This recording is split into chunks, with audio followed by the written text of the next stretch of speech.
क्रिसमसचा long weekend आला आणि आमचा मालवण आणि गोवा ट्रिपचा प्लॅन झाला. कधीच लवकर न उठणारे आम्ही आज पहाटे 4लाच उठून मालवणचा मार्ग धरला.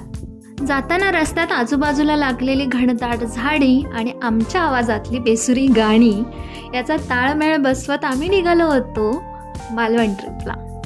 पहाटे लवकर उठल्यामुळे आणि गाणी म्हटल्यामुळे आम्हाला लागली होती भरपूर भूक.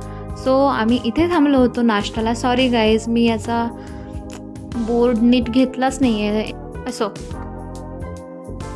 सो इथे आम्ही ऑर्डर केली होती आंबोळी मिसळ समथिंग. आंबोळी एक नंबर होती पण मिसळ काहीच कामाची नव्हती. सो नाश्ता करून आम्ही निघालो आणि जाताना आंबोली घाट लागला. आंबोळी खाऊन झाली आणि जाता जाता आम्हाला वाटेत आंबोली घाट लागला आणि मस्त ट्रॅव्हलमध्ये आम्ही गाणी म्हणत म्हणत गेलो होतो. आणि ही आहे मी. मोस्ट ऑफ द टाईम मी व्हिडिओमध्ये नसतेच, कारण मीच शूट करत असते आणि मला हे लोक व्हिडिओमध्ये घेतच नाहीत. सो सकाळचं निसर्गरम्य वातावरण आणि हे आंबोली घाटातलं निसर्गरम्य दृश्य न्याहाळत आणि आमच्या आवाजातली बेसुरी गाणी म्हणत, म्हणजेच चांगली गाणी आमच्या आवाजात बेसुरी म्हणत आम्ही आता सिंधुदुर्गच्या अगदी जवळच पोहोचलेलो आहोत. सो आधी आम्ही हॉटेलला जाऊन चेक इन करून आमचे बॅग्स वगैरे तिथे ठेवणार आहोत आणि मग किल्ल्यावर जाणार आहोत. सो गाईज, आम्ही मालवणमध्ये पोहोचलेलो आहोत आणि आम्ही हॉटेलमध्ये चेक इनसुद्धा केलेलं आहे. सो सगळ्यात आधी आम्ही जाणार आहोत सिंधुदुर्ग फोर्टलाच आणि त्यासाठी आम्हाला बोटची सफारी करत जावं लागेल. सो इथे भरपूर ऊन आणि वारा होता, त्यामुळे आम्ही दोघींनी आमच्या कॅप्स आणि गॉगल लावले आणि आम्ही मस्ती करत निघालो होतो. सो इथे आपल्याला पहिला तिकीट घ्यावं लागतं. बोटिंग करायची असते, त्यामुळे आपल्याला बोटिंगसाठी तिकीट घ्यावं लागतं. 100 रुपीज पर पर्सन असं तिकीट असतं आणि तिकीट घेऊन पुढे जाऊन तिथे लाईन लावलेली आहे. तिथे जाऊन आम्हाला लाईन लावायची आहे. मी इथून बघूच शकते की तिथे खूप जास्त गर्दी आहे आणि त्यामुळे आम्हाला थोडा लेट होणार आहे किल्ल्यावर पोहोचायला. So let's see.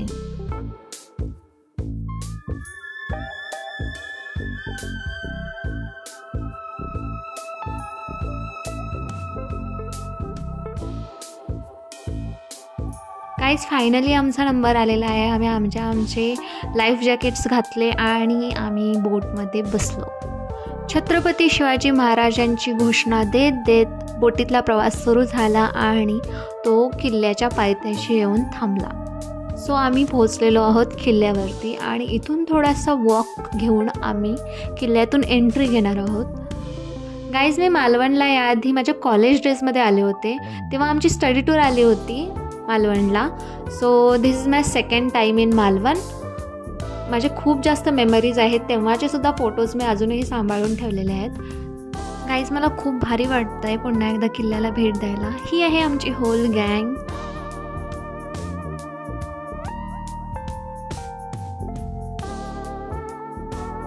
चला गाईज, आता किल्ल्यात प्रवेश करूया. मित्रांनो, मालवणमधील अरबी समुद्रात बांधलेला हा जलदुर्ग, ज्याला जंजिरा असेही संबोधले जाते, हा किल्ला आणि या किल्ल्यातील ऐतिहासिक रचना पाहण्यासाठी नेहमीच पर्यटकांची गर्दी पाहायला भेटते. मित्रांनो, किल्ले सफारी करून उन्हातानाचे तुम्ही थकलेले असाल, दमलेले असाल, तहानलेले असाल किंवा भुकेलेले असाल तर तुम्हाला आरामासाठी, खायसाठी, प्यायसाठी इथे दुकानेसुद्धा तुम्हाला पाहायला भेटतील. चला, आता खाण्यापिण्याच्या गोष्टी खूप झाल्या, आता थोड्या महाराजांच्या इतिहासाच्या गोष्टी पाहूयात.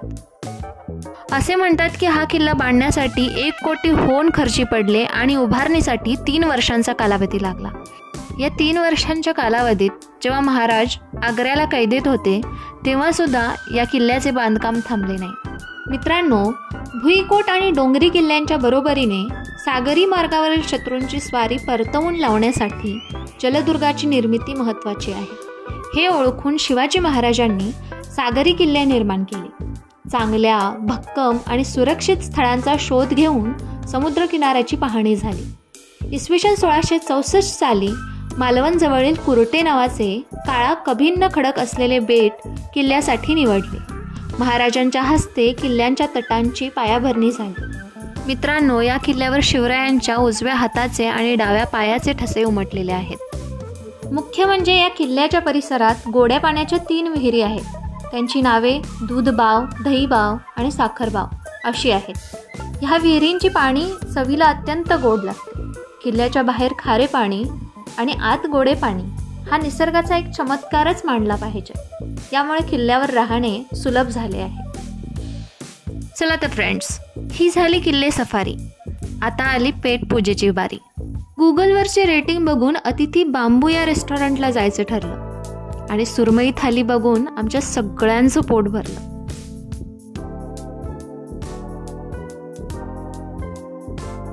मित्रांनो, मालवणमध्ये येऊन मालवणी स्पेशल थाळी नाही खाल्ली तर काय खाल्लं असं म्हणत आणि सोलकडीचे भुरके घेत सुरमईवर ताव मारला. किती जरी पोट भरलेलं असलं तरी प्रॉन्स खाल्ल्याशिवाय मन समाधान कसं होईल. मग प्रॉन्स सुद्धा मागवले आणि बाहेर जाताना बघतो तो काय किती लोक वेटिंगवर बसलेली होती. चला गाईज, भेटूया नेक्स्ट व्हिडिओमध्ये. तोपर्यंत लाईक, शेअर, सबस्क्राईब.